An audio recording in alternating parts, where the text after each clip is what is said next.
Hello and welcome to Beyond the Isles, sort of. We are here today.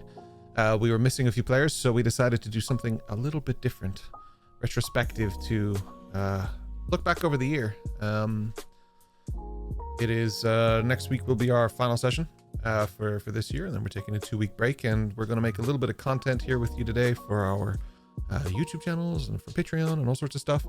And we wanted to share some love and hang out. Could have done it privately, but we wanted to see you guys. We would have missed you too much. So we're here today. I am joined with Richard, Busy, and Rory, Slate, Hatsu, and Eos respectively. And we are going to have a little chit chat with you guys.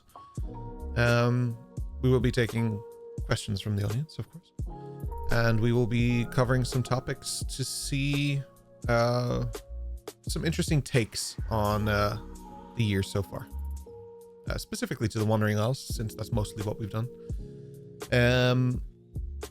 But yeah, the floor is open. How are we all doing? Good. Super duper awesome. We lost Busy the past. How you doing, Mr. Roper? I'm surprised we got you, buddy. I was tempted. Maybe I'm playing it in the background. Yeah, right. That's it. Yeah, so I have a couple questions. Gonna go over some stuff. We're gonna break down some stuff and or things while I got my notes in order. The answer is 7. So the answer is 7. No, right? the answer is 42. Ooh. So over the last few months, I think it was April we started in with the Wandering Isles. So we've done quite a bit. So I want to discuss a few of the arcs that we've undertaken as a group and get some player perspective on it, because now that we're so far beyond like what we've actually begun with, like you're no longer just newbies in the school, and you know there's things have progressed and you're on your first main adventure. It's kind of cool to take a look back and see what brought us here. So I mean, from the moment of really arriving at Maleficums, has and anyone can answer this, but has it really lived up to your expectations from session 0, session 1? Is this what you thought was going to happen, or has this gone a completely different road? That's a tough question. From my perspective, no D&D ever goes the way you plan it. So But that's the DM POV. But from that perspective, it did exactly what I thought it was going to do, which is not go the way I thought it was going to go. So You it's been a very think that Slate would be caressing a book on the back of a horse by this point? Exactly. So yeah, like it's elements of it are what I thought would happen. Like, you know, the way the party is heading towards an objective and we're working together, etc. But could I have seen the exact winding path we would take to get to the point we're at now? No, absolutely not. And that's one of the things I loved about making all our characters in secret and them not knowing each other and having to figure all of that out in real time and not have it all pre-discussed, pre-planned, etc. Yeah. So, yeah. For sure. What about you two? For me, it went exactly the way I thought it would. Yeah, sure. But like, I mean, you can only plan your character to a certain point, and then you have to realize, okay, this is his starting position. But it's like in real life, if you go on a hike that doesn't have a final destination, it's about the way, not about how you go to some place or whatever. It's about enjoying the journey. Yeah. And I felt the same for Hatsu as well. He had his starter points and he prepped a little for his journey. But yeah, the rest really turned out the way I thought it would, especially all the social aspects that he had to explore and learn.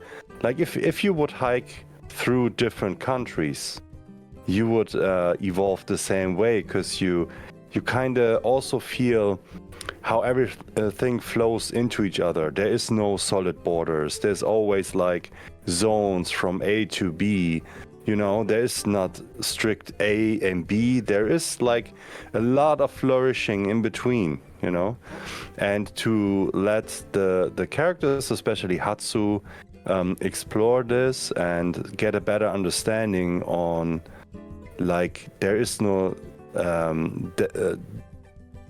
nothing is defined 100%.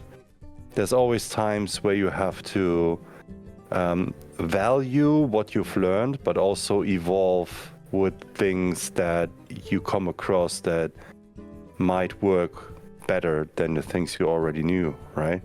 Yeah, absolutely. So I like this kind of approach and how everything is playing out. I'm quite enjoying it, but no major surprises, to be honest. No. At this point, we're mostly in we're in the gardening stage, right? So we're just planting seeds. You saw things like Samuel Decker, the ship. Richard found the book, and like that was a much earlier progression than I expected something like that to happen. You know, stuff with Boreal is happening, and there's a tie there to somehow to Eos, and you know, like there's these threads that are forming and seeds that are planting, but it's like, yeah, none of them have flourished just yet. We're still in the early days. But it was like the whole thing with like, even with like say Dr. Harrow or Gorebound, like I really, the way you guys handled all of that, like with Adrian, was such a strange changeover. Like you guys could have easily just, you know, had your quintessential D&D moments, fought a monster, got your like XP and got your like, you know, like did your whole thing, but you guys found a whole other way to like handle that. And that stuff for me, it takes me on a different journey, because I'm like, oh, I can throw the most like I could throw a gelatinous cube in there, and they probably won't just fight it. There might be something else they want to do. Okay, Rory might fight it. No. But it is like, it's just that kind of thing of just, you know, like don't ever underestimate your D&D table, because your players are always going to have different ideas and motivations, and if you're playing your characters right, that's exactly how it should be. So it's really cool that way. In terms of like say Decker and stuff like that, and with the ship and it sailed away and stuff, is there part of you guys that's like, all right, I'm gonna go find that ship, I need to know what it is? Or is it more just like, it'll come to us, you know, like we'll figure this stuff out when we're meant to? Well, wait, before we answer this, I want to hear Rory's response to sorry. the character. Oh, no. Yeah. I didn't expect us to have so much trust and responsibility for Remington whatsoever, honestly. From my side of things, especially I from didn't think you guys were going to trust Remington.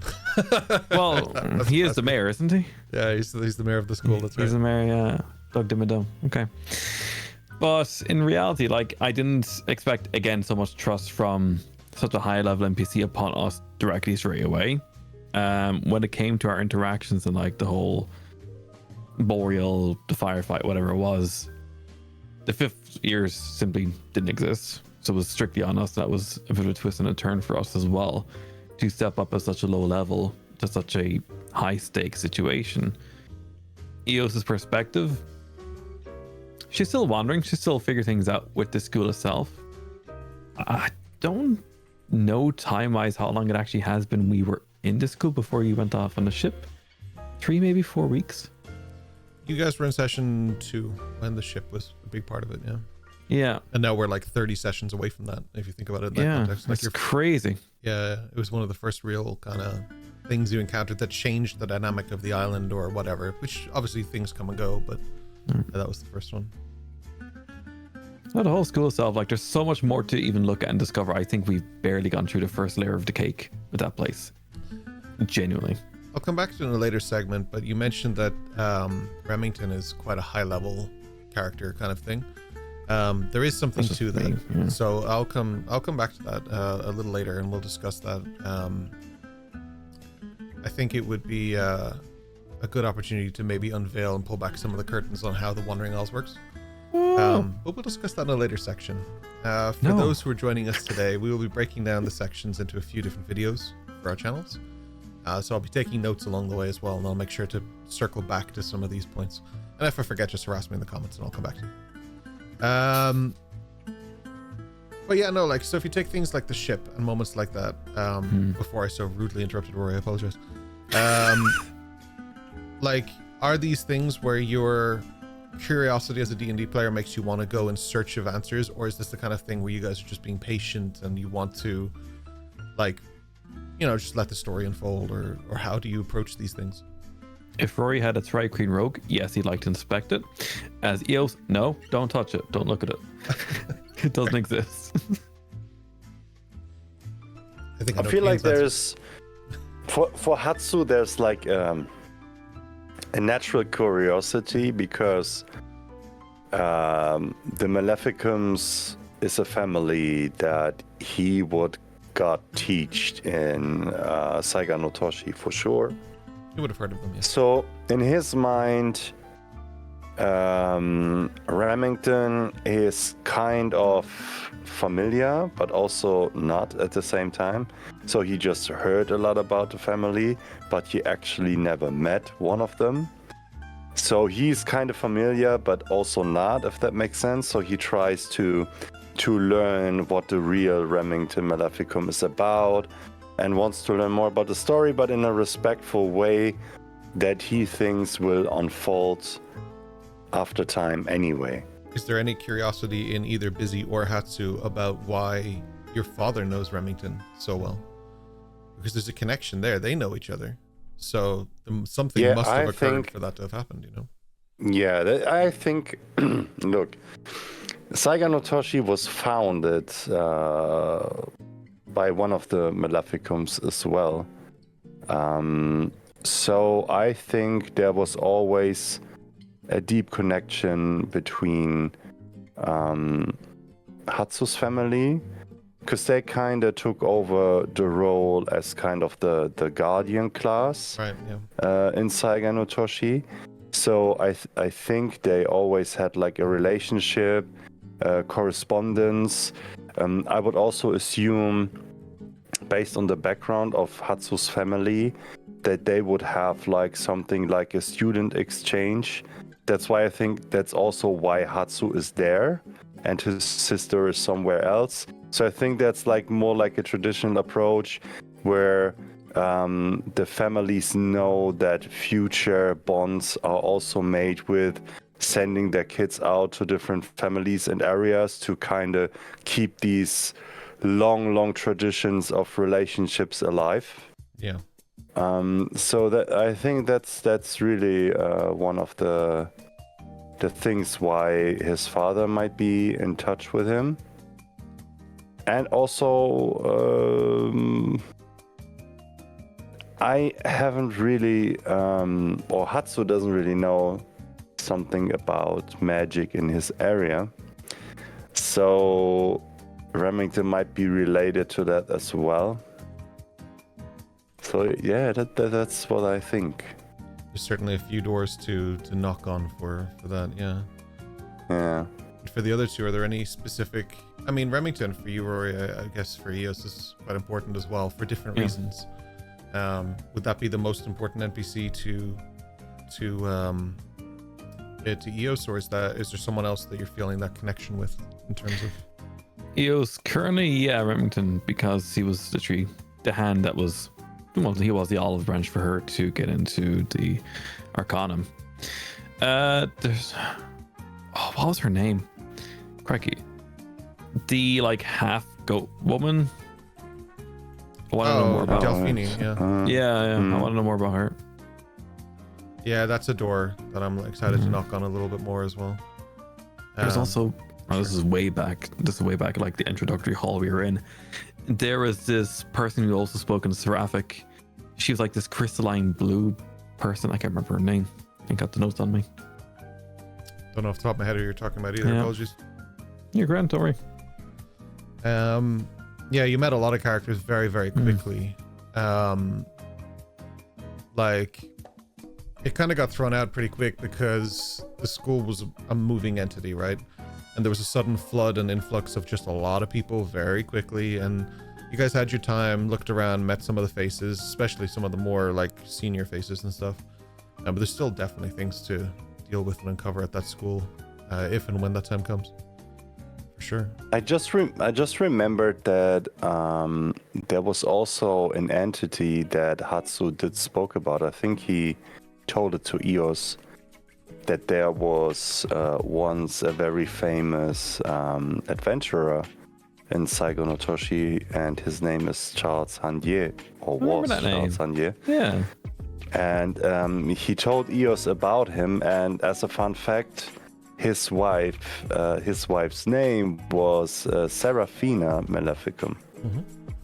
So there's like Saiga no Toshi and like the great names of that area. They have a strong relationship to the Maleficums as well. Yeah. Not only like as the founding entities, but also like in the tradition of that area. 100%. Yeah, 100%. Richard, what about you for Slate? Is there any specific sort of NPC you're drawn to connection-wise or anything, or you just... Yeah, I think it's difficult because, you mentioned the ship, for example, and the things inside it and so on. I think the quick version is both me, Richard, and Slate are interested in exploring literally everything that appears in front of us, just from I want to see what happens, I want to poke the bear, I want to see, but on the other hand, I liken it to a small child in the playground. You want to go on everything and you can't go on it all at once, so you just have to pick one and then go from one to another, and sometimes the nearest one, you think your next one is going to be over there, but actually because you're heading this way, you end up on that, so eventually you'll go back. But so there's a certain amount of momentum that's pulling Slate towards certain things. I think if left to his own devices, he'd explore quite a lot, and I think we've also found that there's a lot that he doesn't understand about himself and his own history and his own past, which would also lead him to have a curious nature anyway. So there's that element to it as well, wanting to experience things. And then we've also seen, I suppose, through his story that he's had moments that have triggered memories, but I mean, I, as a player, haven't figured out what they are yet. And Slate doesn't know what the thing is that's causing these triggers, and the only way to find out is to immerse himself in more of everything and, try and narrow down what's causing those visions, those memories. So, yeah, curiosity for the win. Yeah, I mean, that's a good way of looking at it. I mean, Slate's changed probably, I would say... Unless I'm missing something, I think he would be arguably one of the most changed so far since approaching even the intro to Maleficum over the 30 sessions, because you've approached that whole thing of like, okay, I don't want to eat this magical food. Like, that was a big thing in the opening arc, and I don't eat this magical food. So you stretched into like cooking and learning things, and then like we rewarded that with the chef feat. So like you start taking that on board, and now you're even using that now and becoming this whole sort of defined entity. So Slate is in the midst of finding his presence as who he is now, but still trying to discover who he was before, and it's kind of cool. And like, you've come face to face with a lot of your demons already too. I'd say arguably again more than some of the other players. The school has been like a harrowing experience for Slate for sure. That was an interesting choice of words. A harrowing experience. Sure was. I'm so happy that Hatsu didn't fuck up cutting your fucking what's it called? I always forget the name. Yeah, not his arm. The shackle. The shackle. The shackle. Yeah. We had the gauntlet, that was, the racer or whatever. Yeah. That was such a fucking cool moment. I laughed about it because normally Hatsu should have seen them before, but for some reason, me as a player, I wasn't aware. And then when you mentioned it, I was like, wait, what did he got on his arms? Jesus Christ, how did anyone never mention it whatsoever? It was mentioned a long time ago, and it was something that Richard actually brought back up to me a while ago as well, just like these are here, kind of thing, but there was just never really an opportunity to just force it into conversation without shoehorning it into the conversation again. But it is something that was brought up somewhere near the very start, that he has these like kind of like the shackle thing on his arm, and it's just like it's part of his past, And like a shackle, I suppose, makes you think of it in a particular way, but if you'd explain it as a bracer or a gauntlet, it seems something that would go a little more unnoticed. That's what But it it's was. the same That's right. thing. It's a piece of, metal, iron, whatever that was on him that he couldn't get off, but it just didn't have other chain links and stuff hanging off it in the way that people would think, oh yeah, that looks uncomfortable, you should get that off. That's right. I So think that's actually he's how you had it all described it along. in the beginning sessions, wasn't it? It was like a gauntlet or something you said. Yeah, exactly, like a gauntlet or a bracer. So it's something that wouldn't be unusual. I mean, particularly for people that do combat or archery or anything like that. You know what I mean? So it's not, or even just for decorative purposes. But obviously, as we learned, there was an actual functional reason why he had it. So it meant when he changed form, they could still say, that's still you. Yeah. You know? So, yeah. How for like Eos, for example, like you have Ducky and stuff like that. We obviously have threatened to kill Ducky probably every session since we started playing. Yes, you have. But for Ducky and like the evolution of that, is that something that you intended? Because I know you brought Ducky in. That was something we discussed prior when we were doing the making of Eos. Like, you want the horse, you kind of want to have this connection point. Like what? I don't even think it was initially a horse. I think we discussed a few different things. It was something else. Yeah, and then horse was the most fitting for this type of campaign Situation. yeah, and so it was something that we wanted to kind of explore. But you develop that connection with Ducky more than I would say any of the NPCs. Almost, you really push that you want to, and that's not a negative thing. That's just Eos. Like, you really built that into part of her character. That's something you want to explore. Is that something you like want to continue when you go back? Obviously, you left Ducky there to be safe, right? Yes, Yeah. because initially I asked, could I bring Ducky, and then I think one of the NPCs said, we might want to not do that. Hot glue factory. I was like, okay. Yeah. So yeah, but going forward, she will everybody continue needs- to develop that. But you got to be honest, Rory. Mhm. Is Ducky a reskinned raptor? Find out next time on the Wandering Isles. I feel like Ducky is also the perfect companion, because I feel like, Eos would have cups of tea and just have long conversations with Ducky, because Ducky always listens, never interrupts, never makes her lose her train of thought, talks over her, doesn't have incessant chatter, quiet time. I mean, Ducky's the perfect companion. I mean, it just makes sense that Eos would do that.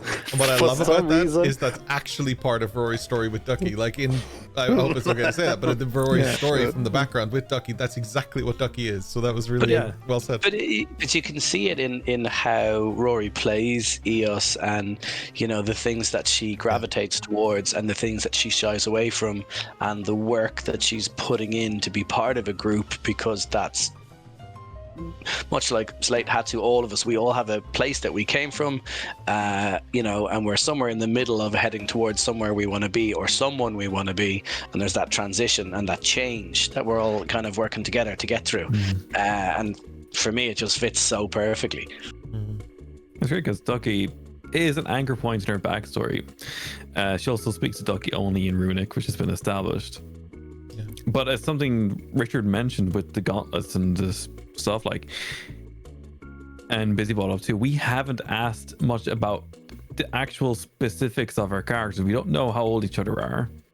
Yep. Apart from who we've interacted with equally among each other, we don't know much apart from Dash specifically, because he talks incessantly about him and where he's from.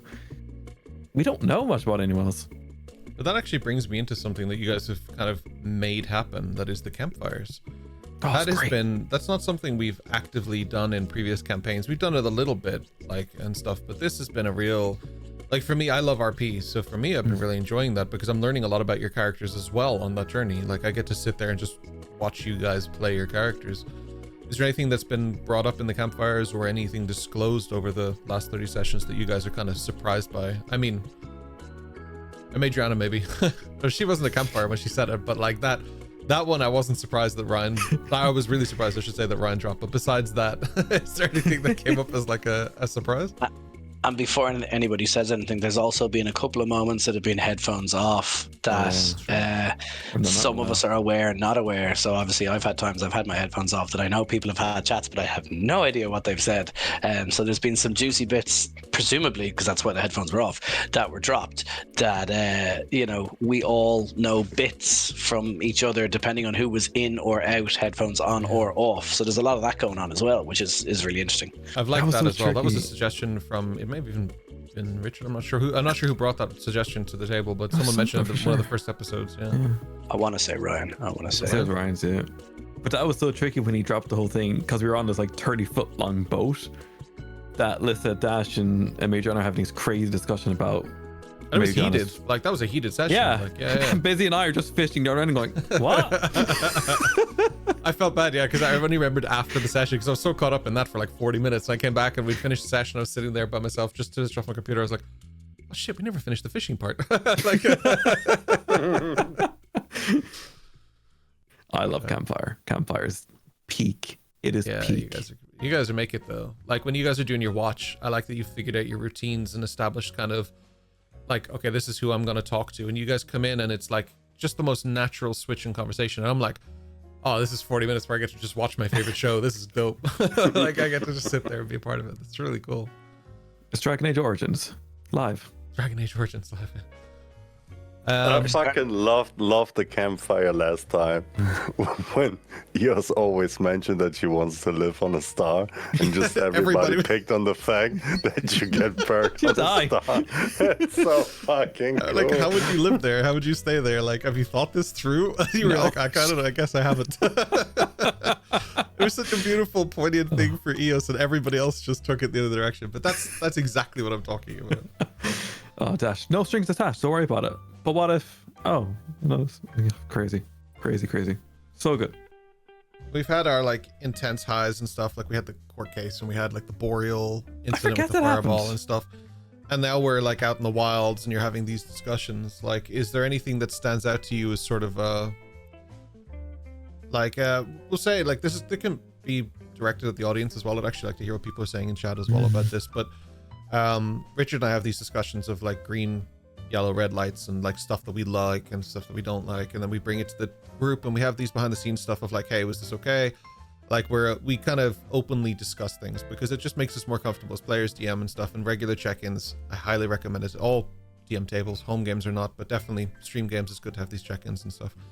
But we were talking about things that we do and don't like and stuff that we particularly were surprised by and stuff. I'd like to know what people in the crowd are doing, and like people in chat for YouTube and stuff. I read every comment, so we all do because I bring the comments to our Discord as well. But it's I'd like to know from you guys, is there anything that like really stands out to you as like a surprising kind of, let's focus on the positive and say like a highlight perhaps, or something you didn't expect in that regard? Like again, the court case for me as a DM, I was like, I didn't realize I'd be suing the school in session 14, but you know, here we are. I don't know how you did it though as a DM. That specifically, like that must have been exhausting for you. That was a lot of prep, but it's okay. It was good. Yeah, these things happen. But I'm curious what for you guys as players, like, because it's we've really explored a lot of weird, like we've had our CSI moments, we've had our Law and Order moments, so like it's kind of, we've crossed a lot of genres. So yeah, what speaks to you guys? For me, I like that, I mean, weird and wonderful things happen all the time, and that's the nature of the game, and that's the collaborative storytelling, etc.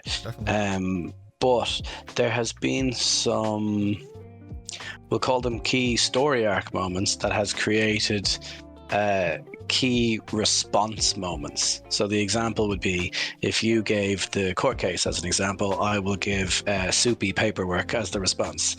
You know, where something happens that, you know, is part of the arc and is bringing the story forward, and then one of us has responded, or several of us have responded in a chain, have done multiple things to try and influence what's happening.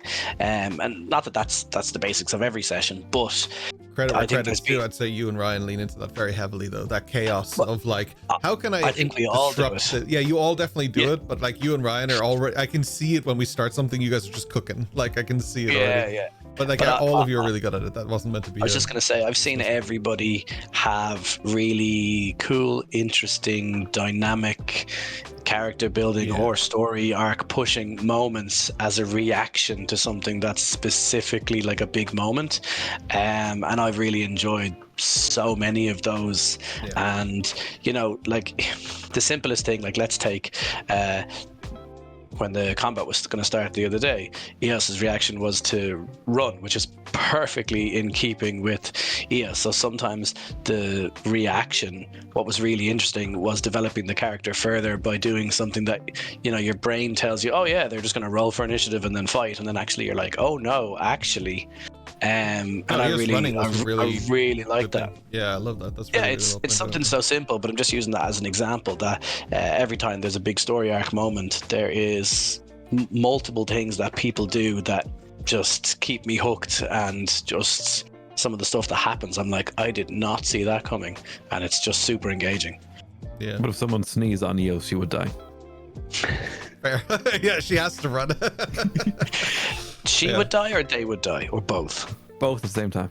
Like a candle in the wind. One from disease, the other from probably lightning. Yeah, for sure. What about you guys? Is there anything that stands out? Yeah, go ahead, Busy. I think that there's a few things that stand out for me that make me really, really curious, because I know they did. They're kind of the first domino that got thrown.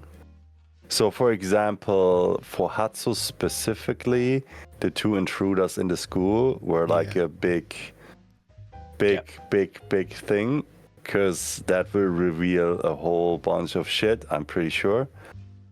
That was so good.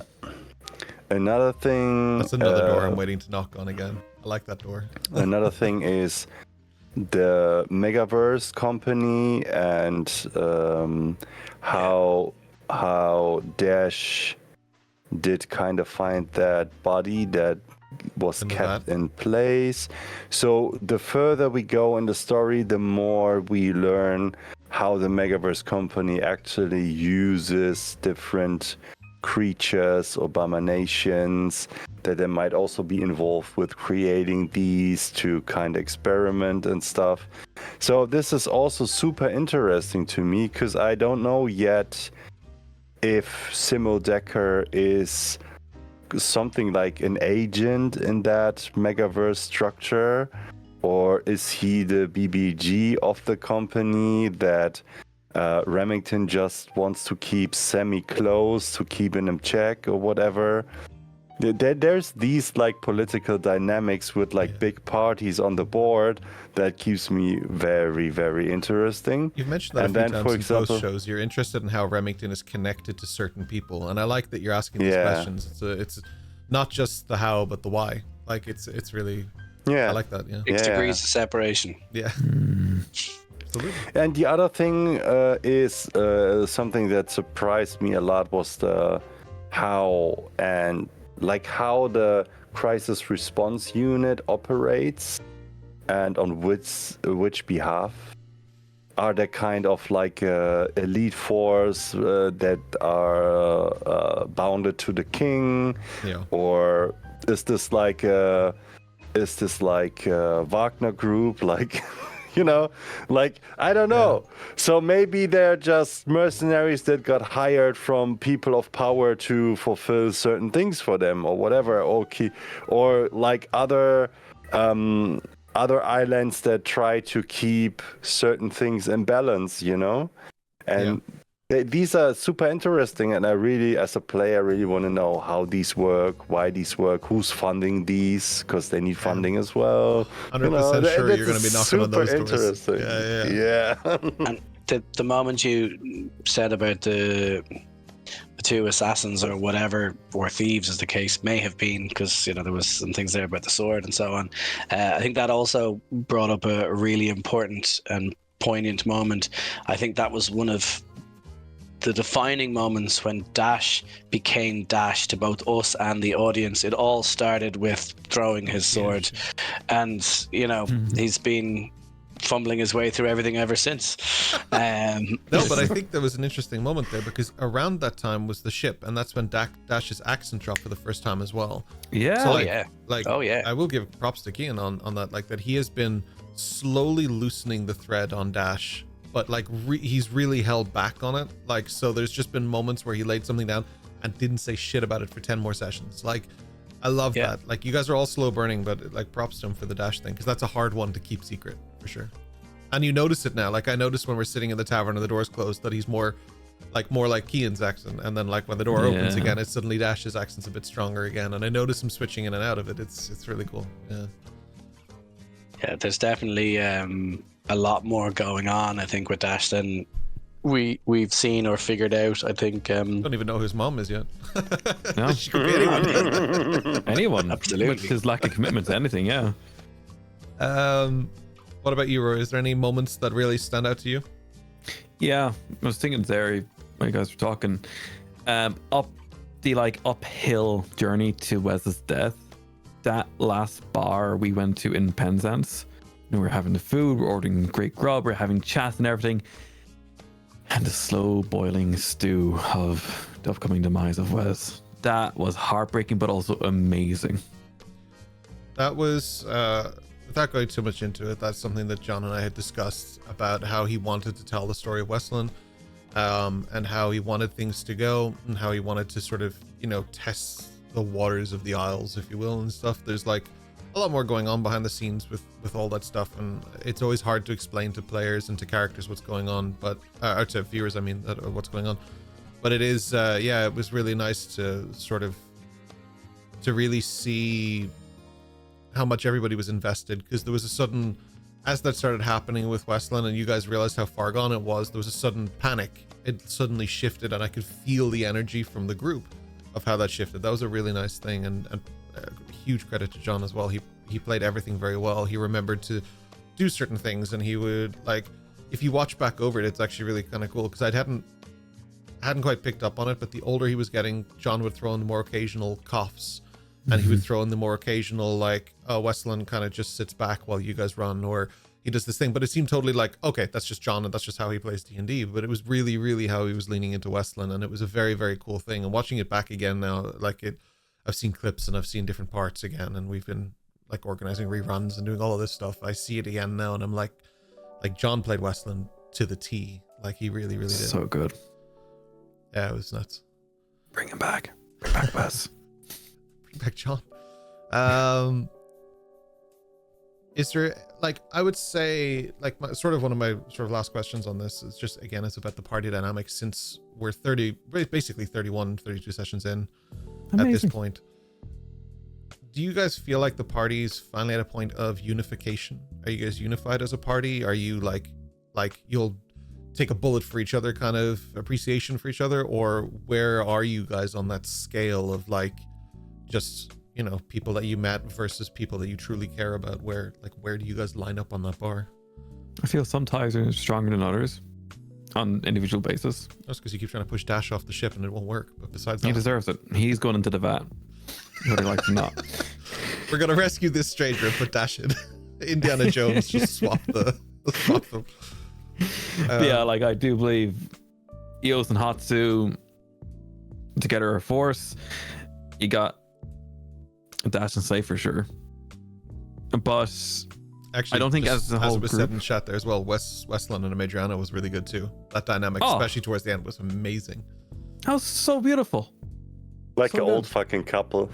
Yeah, groaning together. And I really liked the contrast of, like, Adriana moving closer and then Westland just being like, what the fuck, man? Like, that was the first, like, quiet what the fuck. It's very good. The tree. Oh my god, the tree. That stuff's great. But no, Those right, watts were perfect. What do you think? But yeah, no. Yeah, I feel like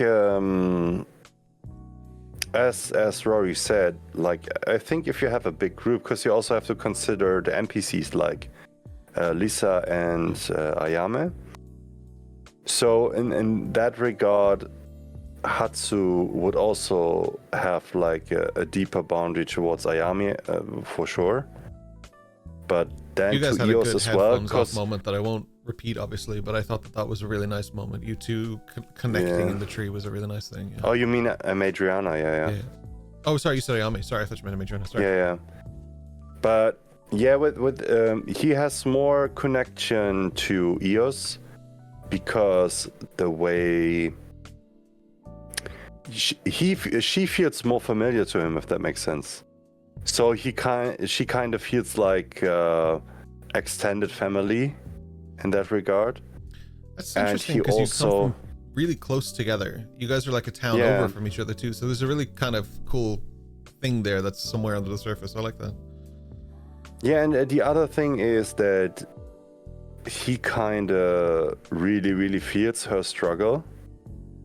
And he feels bad at the same time that she is from his region and these things are still happening, and he knows that they are happening, but he also knows that we can't do anything about it right now, because this is sometimes a thing that has to evolve, that takes time and trust, so people don't go at each other, right? I think the way you guys handled Orla was pretty good, because there were definitely moments of you guys wanting to, like, I saw a few people who definitely wanted to take her head off very early and very quick, but you guys handled that in such an interesting way. It's almost like the Gorban thing again. You can choose who you are, like you define who you are. That is your responsibility as a player, as a person, as whatever. But when you guys are handling things like with Orla and stuff, that was very, very fascinating to me, because I made that as antagonizing as possible. I really pushed it, and you guys just took it and handled it.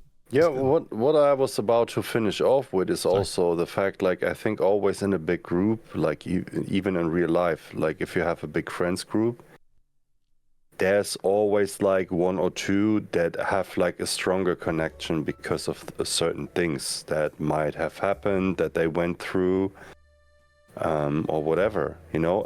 In the end of the day, you all friends, and if anybody needs help for something, you are there. But there are certain talks you wouldn't have with certain people from the group.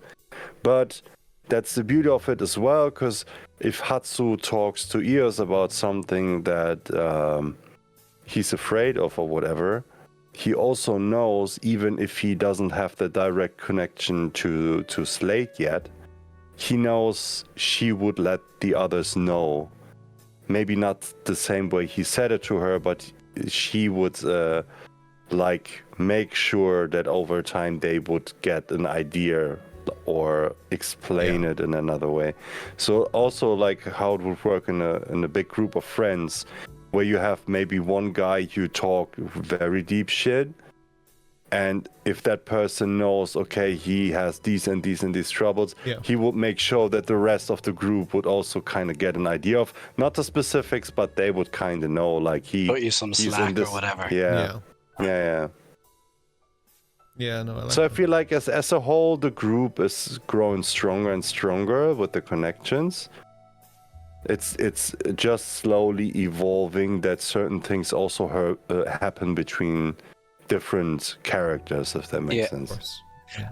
Same. I feel like it was yes, now it's a mixing pot, and everybody and everything is in the mixing pot, and you know, they're coming and going together as they mix. Whereas previously I felt like people were taking turns dipping their toes in, and people were on the periphery a lot of the time, and it was like, who's on the periphery with me? And depending on the episode, sometimes the person was on the opposite periphery or the same periphery, and there was a lot of skirting around things and a lot Almost of skirting like a around each sitcom other. where they're like, have these two characters interacted before? No, let's write an episode for them. Like that. Yeah, it almost felt like that. Yeah.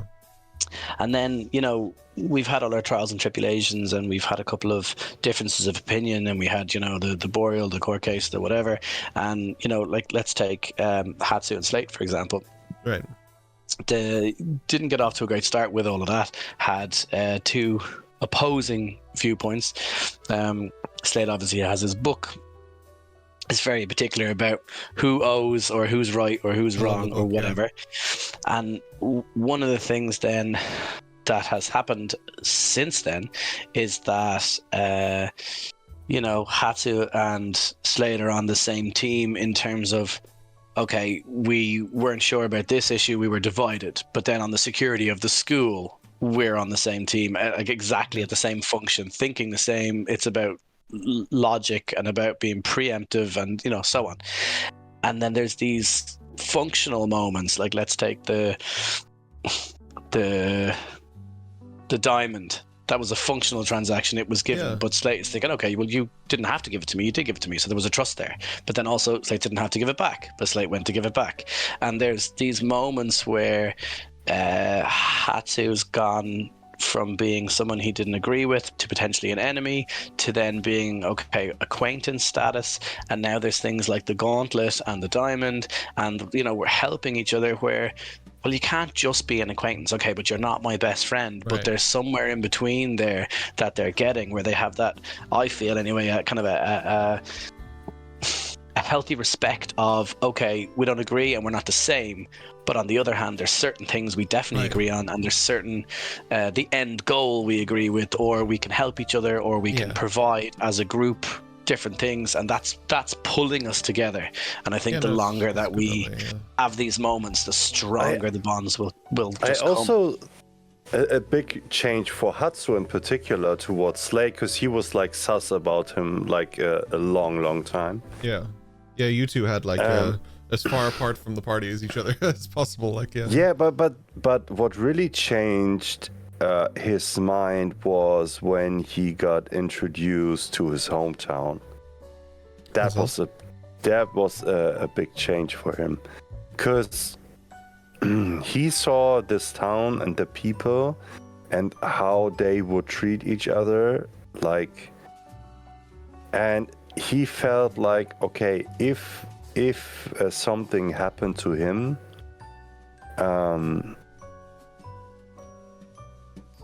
that must have changed him in a way that made him lose hope in the world and in humanity, you know? And Hatsu had something like that as well, where he was kind of isolated, and then he came back to society and he realized how much shit is going on and how people could ignore that and live their daily lives in the way that they did it. So in that way, when he was in Penzance and saw like how open and welcoming these people were and how they interacted with each other, he feels so bad for Slate, because ultimately he understood why he is the way he is. Right. Why he has that bitter undertone in everything that he's doing, and like a more pessimistic approach to things and certain attitudes towards certain behaviors and people, if that makes sense. That's an interesting way of looking at it. Like reflecting the Penzance part onto Slate is a cool way of looking at that. I like that. Yeah. So in his mind, before he thought it was about him, but now he understands it was never about him. It was about how things were getting approached. Yeah, I like that. When Slate bought the book up to EOS, that was a really cool situation we were in there. Like seeing this kind of, I'm guessing it was modified memory or whatever of the book of Slate, and being in that situation, and EOS wanting to like, please don't hurt him, to quote unquote book, as she still calls him or it or whatever it was. That was great.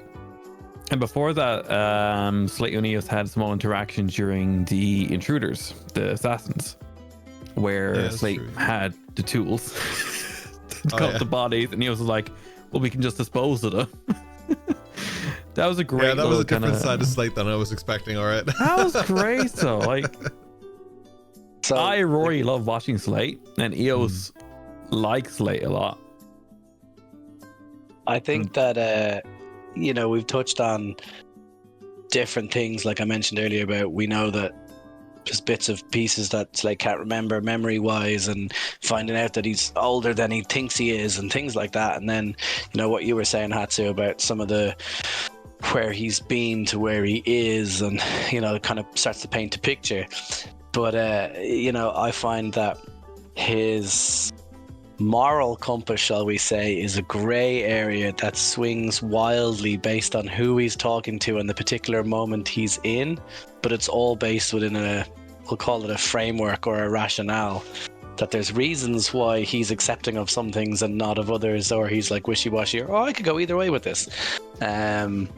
And I find that really interesting, because sometimes I don't know what Slate's going to do, and I don't see the situation and how it's developing until it gets to a point, and then all of a sudden it just strikes me, I think Slate would do this, and then as I do it, I could just see people reacting, and I'm like, I saw a message in chat there as well from Mandela Jane, just saying, my favorite Slate moment, I am Dash, how are you? Anyway, that's boring. Let's talk about me.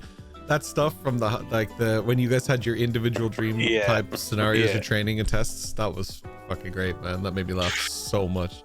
I need to do that training again. I was so close to failing that it hurts my soul so much. We had someone fail, so at some point it'll come back up again. Man. God. So from That's here, great introduction though. For like praise to you, that training for us 10 out of 10. Thanks.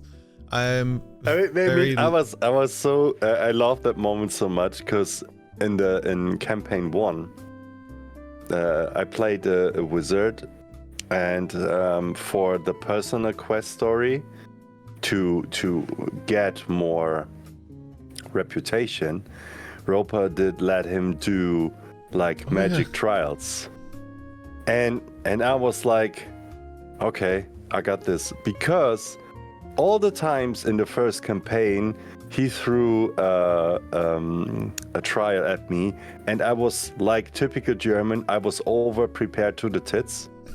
And he would throw simple things at me, and I would do like super. You were trying to do advanced calculus on I would make astrophysics, tests, and he would say, "Okay, here's a needle. Yeah. What do you do with the needle?" And I was like, "Oh, wait, you know, when maybe he's talking about the atoms. Maybe it's about like how the atoms are ordered or whatever, you know." And then sometimes, like 10 minutes later, he was like, "Buddy, just try to think simple." Don't overthink this. Yeah. It was. So I was like, this time I was like, I'm not gonna prepare whatsoever. I'm gonna make it. It's fine. The trope is true though. A puzzle for 5-year-olds. Yeah. And here we are going, no, we gotta speak to the stones. I've had hours spent on puzzles for 5-year-olds. Yeah. I was always like, it can't be that easy. No, he's not a simple guy. It can't be that easy. There must be something to it. For me, what it was that you were trying to pass in the home game. You were trying to pass one of every school of magic test. So like there was a necromancy test, and there was a divination test, and whatever. And the main thing that it revolved around was eventually you would have to use a spell from that category or class. But I knew your spell sheet, so I made the lesson or the trial or whatever based on you using something that you have. And there was the occasional time you'd go in and you're like, okay, but I'm going to prepare my spells first. And you would go in and you'd unprepare the spell that I was like, oh shit. So how is he going to get through this? But you always found a way, so it was okay. But yeah, that was kind of a tricky thing, because you have to make it kind of not so specific that there's only one answer, but not so vague that there's thousands of answers either. So you have to find like that sweet spot. And you would always try and find like the one perfect answer, and yeah, it took a little bit of like, okay, just take a step back, look at the picture, what is it, a unicorn? Then it's probably a unicorn. So Right, thought for us. it's I remember there was one trial where I think it was the first one. could be. There was like something was blue, something was green, something was red, and something was another color. No. And I was like, maybe some kind of combination. Maybe I have to find out this. I was there like 10 minutes, and he was like, buddy, simple. What comes into your mind when you think blue? I was like, like, I don't know, like a ward, like abjuration spells, maybe. And in the end of the day, Avalon did put some water on it. Oh Yeah, no. it was just the elements. And I was like, are you fucking serious? It was that easy? And I was like, oh, what spell? What magic? How do I do this? The hardest part is, as a DM, is not trying to alter things to suit what the player is doing, even if it is highly advanced and awesome and stuff, because I feel bad if I take that away from them, almost like there should be some sort of correct space that they can fall into. But yeah, no, it is a thing. We have As a wizard player though, man. We have a question from the crowd. It's from Deranged Reno. Is that right? Am I saying that right? Mr. Deranged Reno, thank you so much for being with us today. He has asked, how stressed have the party been without their muscle? Came in to poke the bear. You guys missing him, Adriana? What you mean? Oh, she's not gone. She's just doing something else. She's on a holiday, ain't she? You've had an epilogue at the end of every session from Adriana at the moment to kind of piece together her story. Yeah, she's in Night City in Cyberpunk. Very nice. She is in Night City in Cyberpunk. Oh my god, I did make Night City from Cyberpunk. You did a description last week. I was like, what? Yeah. It's With this room full of the ancient gods. If Anubis is there, tell him hi. Rhino said she's busy doing real shit, but I'm convinced she will come back with broken wings. Oh, hopefully not. Take it as you please, but I think that story will change a lot. I think I'm excited for it because it's you guys have an adventure going on, but she has something else going on that's connected to like the overall lore of the world. That's a really nice thread for you guys to pull on as well. Yeah, we miss you, Rhino, a lot. I'm really excited to have you back. We have one more session without you, and then hopefully you're back with us. Because it's it's weird. It's weird, like the dynamic changes when one person's missing or two people's missing. You really feel it. Like I like having you guys here as a group. Do not be sorry, my friend. You're doing a very good thing. We're very, very happy for you and proud of you. We're looking forward to having you back, pal.